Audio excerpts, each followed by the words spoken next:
tony mazatra intsony aho fa ovaiko indray ny lalano tsy tsisy fity hozarainy intsony aho fa tena mbola manano tapakofakay miseriny ny tenka anio aro ambarako teny tsotra ihany nefa mahery vaky aniriko amin'ny fiainanao sy ny fianako tsy vola mankarena ihany na fiatsikano provopitiavako itona mbavaka anao aho aniriny tsara tsara ho an'ny malalako tain'andriamanitra manokana anao e mba tsisy anakatsakano satria matsy ny fiainan'io tsy voatery mahitsy fa ndraindray lavandavako mirarosoana hoe mirarosoana hoe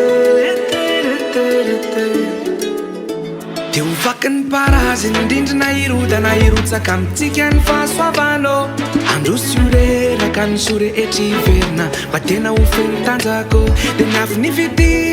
zay anetika ntany rehefa tsika ro mitambatro dia nizanatsika rehetra ho feno fiadanana ho sambatra ny taranako tsy vola mankarena ihany na fiatsikano provopitiavako itona mbavaka anao aho aniriny tsara tsara ho an'ny malalako tain'andriamanitra manokana anao e mba tsisy anakatsakano satria matsy ny fiainan'io tsy voatery mahitsy fa ndraindray lavandavako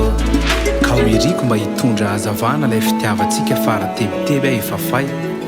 raha toka zava-dratsiny na fafazay tsy tia atsika avaditsika tena tsara indray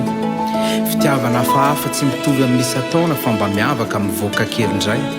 fa ny foko tsy mba niova fitiavako mitoetra za ihany ty le zokin'le zanaka tsy vola mankarena ihany na fiatsikano